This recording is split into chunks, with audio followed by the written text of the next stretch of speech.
So this coming Friday, February 12th, is an auspicious occasion. It marks the 207th anniversary of the birth of Charles Darwin, the guy that laid the foundation for the theory of biological evolution. And I can't think of another scientist who has stirred up more controversy in religious circles than Charles Darwin. It wasn't like he set out to do that, but wow, the ripples are still spreading. At one time, in the not too distant past, it was illegal to teach evolution in public schools. Not all that long ago, the 1920s, something like that. And even today, Charles Darwin continues to be demonized in certain churches. I remember back in 2009, there was a big archaeological discovery. They found this 47-million-year-old fossil primate that they named Ida. Because I guess there's some rule they have to name those things. I don't know, or maybe it looked like an Ida, but it was said to be a human ancestor. Now, not necessarily a direct ancestor, sort of a distant cousin a few thousand times removed, but it did give scientists some really valuable new information about how early primates evolved. Now, the day after the fossil was unveiled in New York, I get this email that circulates from this creationist group that had a picture of the fossil at the top with the question, does Ida prove creationists wrong? The outfit is called To the Source, challenging hardcore secularism with principled pluralism. Now, just to give you a little idea of how principled these people are, here's what happened with this email, all right? That's a valid question. Does Ida prove creationists wrong? It's a very interesting question that these principled people never answered. Never answered it. There's this long-winded article that goes on to talk about how Charles Darwin was a fraud and a liar, never mentions the fossil again or any evidence whatsoever. The technical term for what they were doing there is called an ad hominem attack. If you're in a debate and you do that, you lose points, because what you're doing is you're essentially conceding that you got nothing.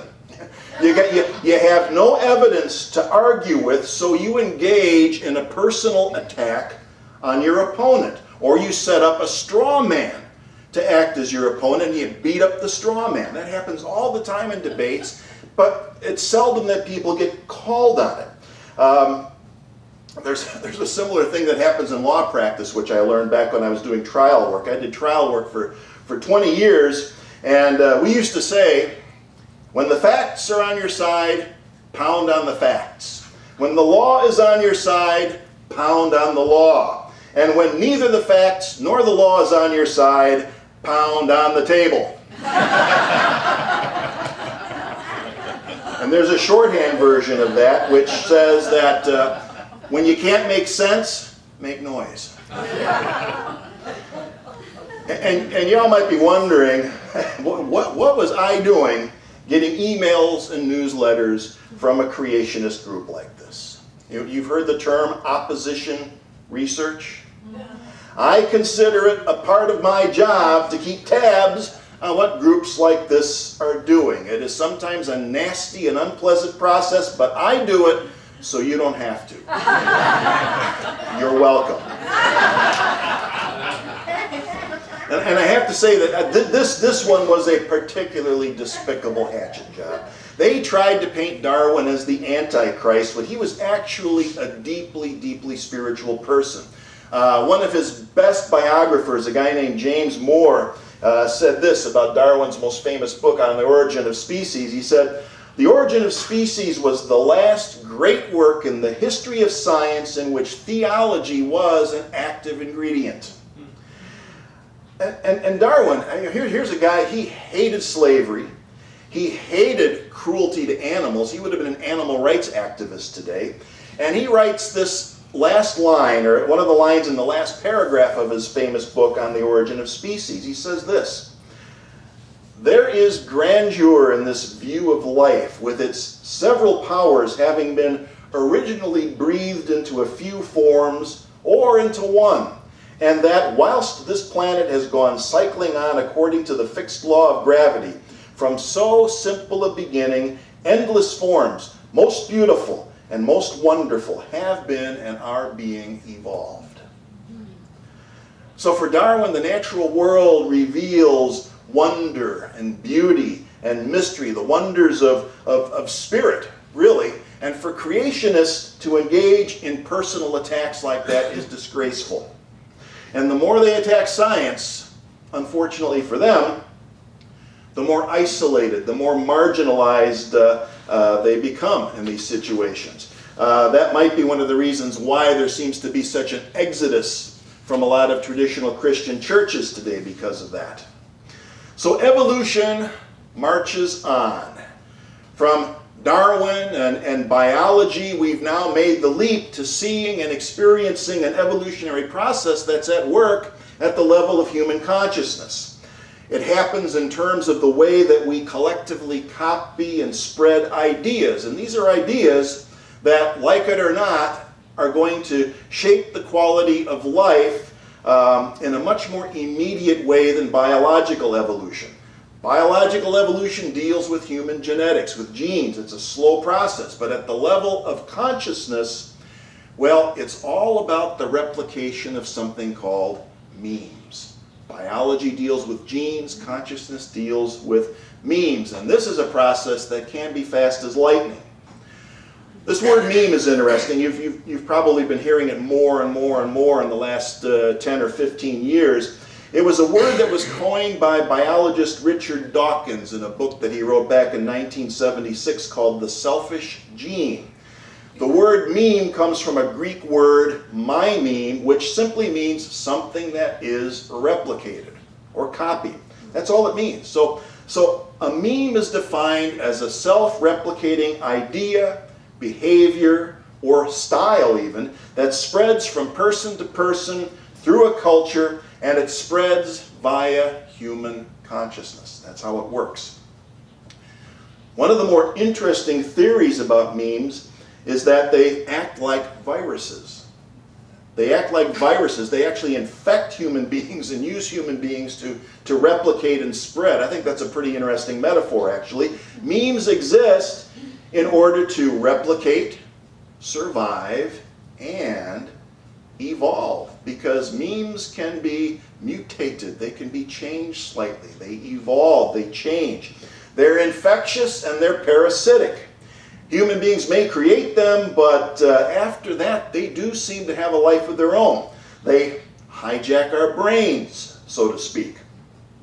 Now, a lot of people who hear the word meme most often connect it to something that you see on Facebook, right? This is what a lot of people think of when they hear the word meme. That, everybody recognize Grumpy Cat? Grumpy Cat is a well-known, pervasive Facebook meme, and Grumpy Cat says that Facebook is proof that evolution can go in reverse. And just to give you an idea of how grumpy old Grumpy Cat really is, here's another one. Here's a gem. Grumpy Cat says, "When you wish upon a star, makes no difference who you are. It's been dead for 1,000,000 years. Your dreams will only lead to tears." Such a sweet kitty to come into your lives and spread such joy and optimism. It's interesting because those who use Facebook, you see one of these and you hit the share button and off it goes. You've just helped a meme to replicate for better or for worse. And when these things start to spread, you've heard of the term a viral video or a viral this or a viral, we're getting back to that whole theory that memes are in fact like viruses. And scientists are starting to back this up. This isn't just a lot of pop culture speculation. They're looking into this seriously. So when you hear the word viral and a viral video, a viral meme, that's what they're talking about. Now, the Grumpy Cat stuff, it's harmless fun. It's no big deal. A lot of memes are just like that. They're harmless. They're benign. However, there are dangerous memes, and it's not always easy to tell a harmless one from a dangerous one. That's the challenge. There's another author named Richard Brody who studies memes, and he once said, he said, "You don't immediately know whether the programming you get from a given mind virus is harmful or beneficial. Nobody ever joined a religious cult with the intention of getting brainwashed, moving to Guyana, and committing suicide." Yeah, that's a fact. That one made me stop and think for a while, and as I pondered that, it occurred to me that what he's really saying there is that no matter how intelligent you are or may think you are, anyone, me, you, anyone, can get infected with something that ultimately turns out to be dangerous.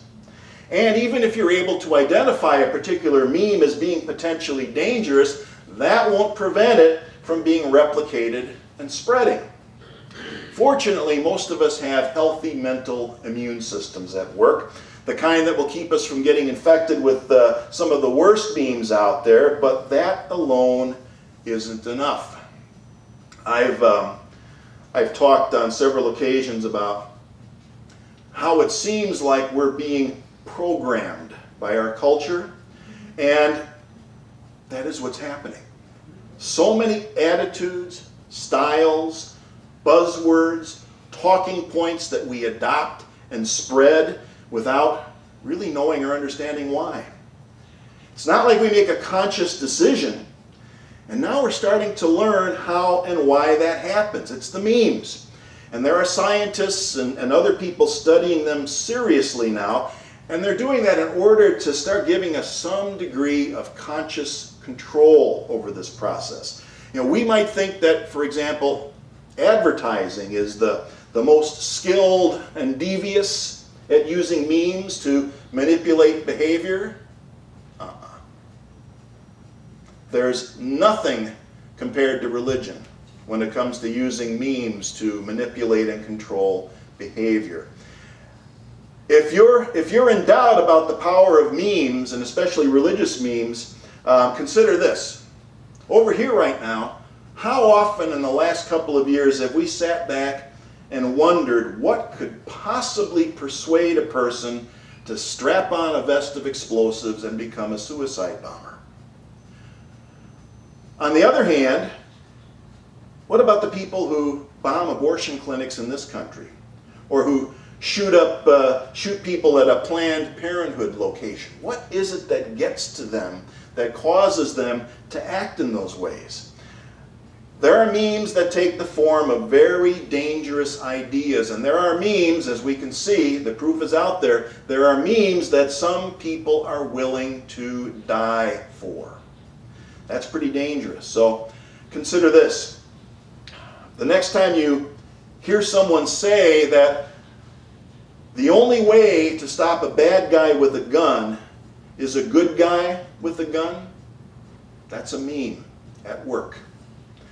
Maybe a good guy with a gun can stop a bad guy with a gun, but what makes that such a dangerous meme are the first three words. The only way. But we have to force ourselves to think about it at that level of detail. We just don't do that. And it's not a deficiency, it's not a failing, it's part of the human condition. That's what it takes, is looking at these things at that level of detail. The only way? Is that true? That process is called critical thinking. Critical thinking is the process, very simply, it's the process of making sure that we have good reasons for whatever it is we believe. The process of making sure we have good reasons for what we believe. Last week, you might recall, I was talking about heaven and hell. And I was talking about maybe the need to do away with those concepts altogether, or at least to change them radically. And I'll bet that for some folks listening, they experienced maybe a little discomfort at hearing that. That's a good thing to notice. That's a good thing to notice because it tells us when we've become emotionally invested in a meme, which means that that's when it's really taken hold. When we notice that discomfort, we realize that we've become emotionally invested. And I'll tell you, emotional investment is never a good reason for believing in something. But we never think about it that way. We don't notice it. Well, the good news is that memes, like genes, they can mutate, they can evolve, and since they involve human consciousness, we have a substantial degree of control over them, provided we are willing to hone our critical thinking skills. Gut alone isn't enough. Ask the survivors of Jonestown or Waco. Unity co-founder many years ago used to talk about something called race mind or race consciousness. And he used that metaphor to explain why it seems like so many people believe and trust ideas that were not in our best interests. He emphasized the need for what he called thought control to deal with that problem. He wrote a book called Keep a True Lent, and in there he simply said that the greatest need of the human family is thought control.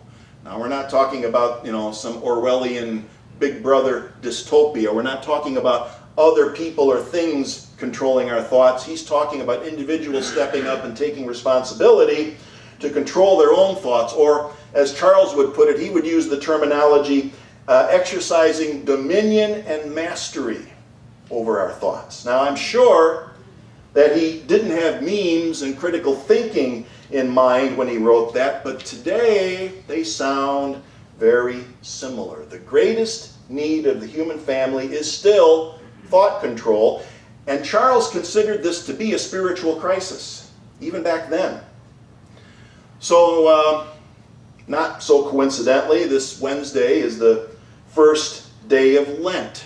And of course, Charles Fillmore's quote I just used came from his book called Keep a True Lent. And if you've read the book, and I'm sure a lot of you have, it's a very popular book in Unity circles. If you've read the book Keep a True Lent, you know that he's not calling on us to go to church and get ashes placed on our foreheads. He's not calling on us to give up coffee and candy and TV and all the sorts of things that I did when I was growing up as a Catholic, the things that we used to do during Lent.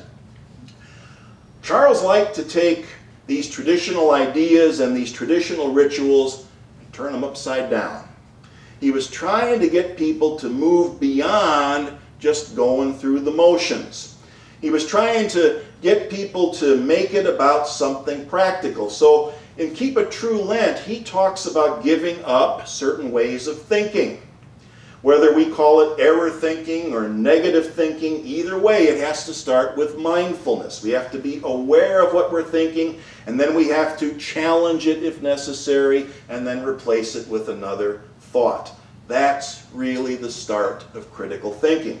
And it's truly a major component of what we like to call spiritual intelligence, because it allows us to see and to exercise a degree of control over the memes that we're exposed to.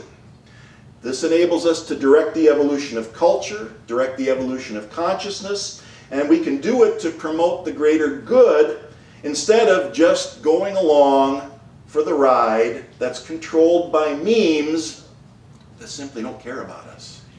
Memes simply don't care what happens to us. We have to care. In the handout, we've provided you a link to another resource that can help sharpen critical thinking skills. It's something that the late, great Carl Sagan put together called the Baloney Detection Kit. I love that term. And that's one link to one place that has it. If you were to type in a search for Baloney Detection Kit, you'll find a lot of different references to it. It's pretty well known. Another good way to start the critical thinking process is to visit a place called Snopes. Before you share a Facebook meme, please check it out on Snopes. Snopes investigates hoaxes and urban legends, so there's no longer any excuse for helping to spread a virus on Facebook. Now, some hoaxes are rather obvious. like this one here. Don't believe everything you read on the internet just because there's a picture with a quote next to it signed Abraham Lincoln. Because we all know that Abraham Lincoln was like totally on top of the internet, right? You know? So that one's pretty obvious, but others are not quite as obvious. They require a little bit of digging, and it's worth doing a little bit of digging to prevent a potentially dangerous virus from spreading. Now the good news is that in the face of this kind of virus, we don't have to hide. We don't have to go into quarantine. We are empowered by right of consciousness to fight back and win. See you next week.